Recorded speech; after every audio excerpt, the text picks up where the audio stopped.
In the 1950s, a small textile company in Osaka, Japan, was struggling to keep its doors open.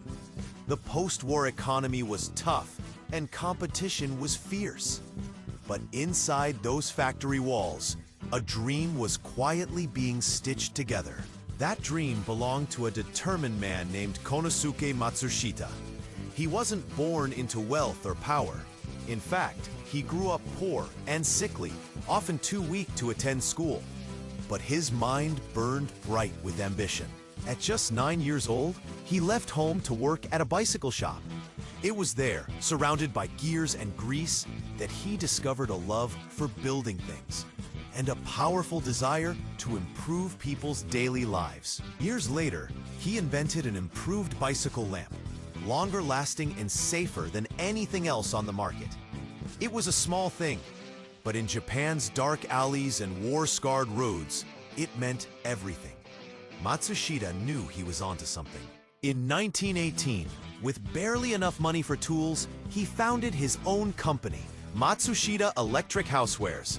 His wife and her brother were the only employees. They worked out of a tiny apartment assembling parts by hand. Their first product? A double-socket light fixture. Simple, cheap, and practical. It sold well. Soon, they had enough money to rent a larger space and hire a few workers. The company began to grow. So did Matsushita's vision. He believed that business wasn't just about profit. It was a way to serve society. The mission of a manufacturer, he once said, is to overcome poverty through production. That philosophy would guide every decision he made. By the 1930s, Matsushita's company had become one of Japan's largest electronics manufacturers. Radios, irons, and motors rolled off its lines. The name National became synonymous with quality. But dark clouds were gathering on the horizon. World War II changed everything. Japan's economy collapsed, factories were bombed, raw materials vanished. Like many businesses, Matsushita Electric was forced to produce military equipment. It was a time of survival, not innovation. When the war ended in 1945, Japan was in ruins. So was Matsushita's empire. The Allied occupation ordered the breakup of large industrial firms. Matsushita was nearly removed from his own company. Only a petition signed by thousands of employees saved him. Reinstated as president, Matsushita made a bold choice. He would rebuild, not just his company, but his country. He focused on creating affordable appliances for the average Japanese family.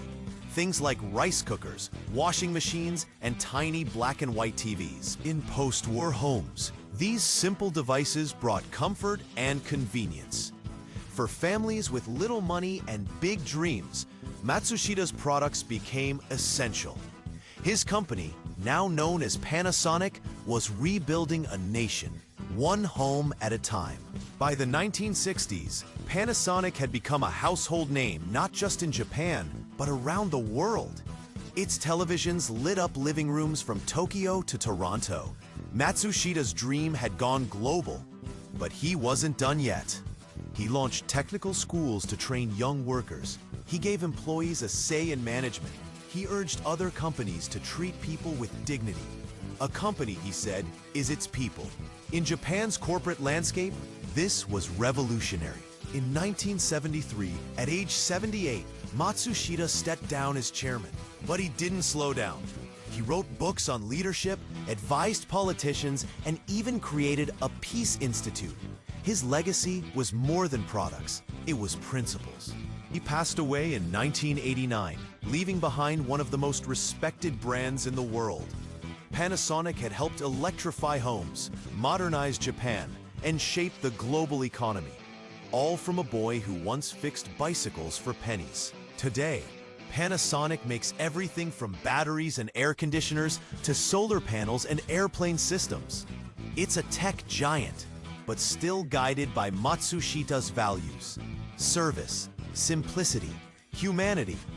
His portrait still hangs in boardrooms across the company. But like any legacy brand, Panasonic has had to evolve. In the 2000s, it faced tough competition from Korean and Chinese manufacturers. Its once iconic TVs began losing ground. The company needed to adapt or fade away. So Panasonic shifted focus. It exited unprofitable markets and doubled down on energy, automotive, and automation. It partnered with Tesla to produce electric car batteries. It began building smart cities and sustainable homes. The company wasn't just surviving, it was transforming. In Japan, Panasonic factories now use AI-driven robotics to assemble appliances with almost no human labor. Efficiency soared, costs dropped, and the company stayed competitive in a rapidly changing world. Matsushita would probably be impressed. Panasonic also leads in solar energy and ecotech. Fujisawa Sustainable Smart Town near Tokyo runs almost entirely on renewable energy.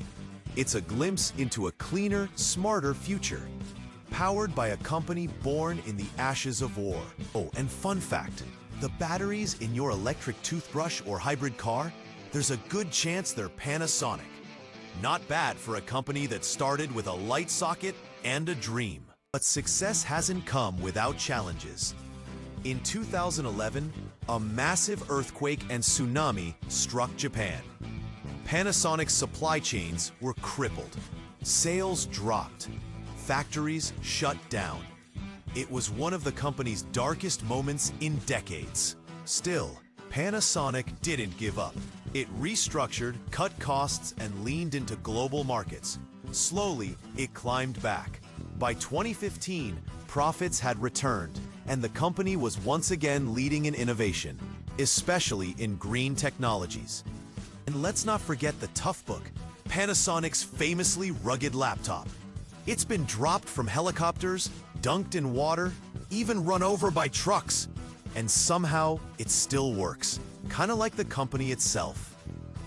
The journey of Panasonic is a climb, steep, stormy, and relentless. But its roots run deep, and its founder's vision still echoes in every factory and boardroom. Use technology to improve lives. That's the real power behind the brand. And hey, if this story's inspired you even just a little bit, maybe hit that subscribe button. We promise, no washing machine required. Just good stories, one cup of coffee at a time. Konosuke Matsushita once said, "Success is not final, failure is not fatal. It is the courage to continue that counts." That courage built a company. That company helped rebuild a nation. And that nation changed the world. Today, in bullet trains and smart homes, in batteries and air purifiers, the spirit of Panasonic lives on. Not as a relic of the past, but as a beacon for the future. A future built on purpose. And maybe that's the real lesson here. Business isn't just about tech or trends. It's about people, about trust, about showing up day after day to build something that lasts, something that matters. From a dim bicycle shop to a global titan, Panasonic's story is one of grit, grace, and growth. It reminds us that even the smallest spark can light the way if the heart behind it burns bright enough. In the end, it's not just about what we make, it's about why we make it. And for Matsushita, the why was always clear: to serve, to uplift, to create a better tomorrow, one invention at a time.